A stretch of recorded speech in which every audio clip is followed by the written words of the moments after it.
জিম্বাবুয়ের মাটিতে শুরু হতে যাওয়া 3 ম্যাচের ওয়ানডে সিরিজে সমীকরণের একেবারেই কঠিন মারপ্যাচে আটকা পড়েছে যেন বাংলাদেশ দল।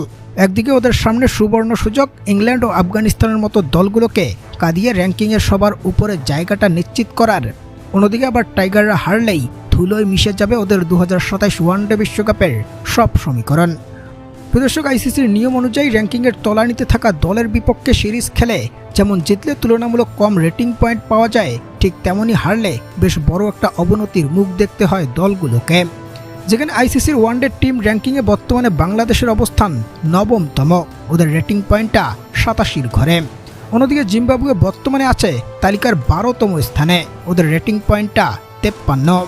ফলে জিম্বাবুয়ের বিপক্ষে 3 ম্যাচের সিরিজে কোনো ম্যাচের টাইগাররা হারলে ওদের রেটিং পয়েন্ট থেকে কাটা পড়বে 3 পয়েন্ট করে।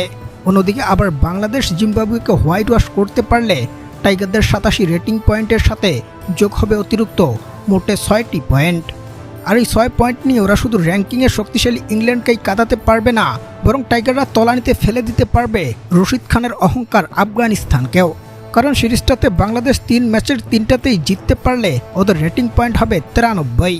আর তখন তালিকার 9তম স্থান থেকে বাংলাদেশ সরাসরি অবস্থানটা নেবে শ্রীলঙ্কার একটু নিচে আর আফগানিস্তানের ঠিক উপরে তালিকার 7তম স্থানে। যেখানে আইসিসির 2027 ওয়ানডে বিশ্বকাপের সমীকরণ বলছে তাদের র্যাঙ্কিংয়ের শীর্ষে থাকা 8 দল সরাসরি খেলবে টুর্নামেন্টের মূল পর্বে। তবে আয়োজক দেশ সাউথ আফ্রিকা এই তালিকার 4তম স্থানে থাকার ফলে র্যাঙ্কিংয়ের শীর্ষ 9টা দল সরাসরি যাবে টুর্নামেন্টের মূল পর্বে। যে তালিকায় বর্তমানে 9তম স্থানে আছে বাংলাদেশের অবস্থান। তবে যদি ওরা জিম্বাবুয়ের বিপক্ষে সিরিজটা হারে তখন ওদের স্থানটা হতে পারে তালিকার 10 কিংবা 11তম স্থানে। সব মিলিয়ে যেন জিম্বাবুয়ের বিপক্ষে সিরিজটায় চাপে পড়ে আছে বাংলাদেশ দল।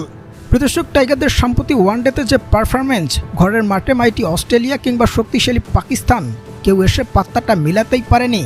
তাই এখন প্রশ্নটা উঠেই আসে, জিম্বাবুয়েকে হোয়াইট ওয়াশ করে কি র্যাঙ্কিংয়ে আফগানদের পিছনে ফেলতে পারবে ওরা? জানাবেন কমেন্টে।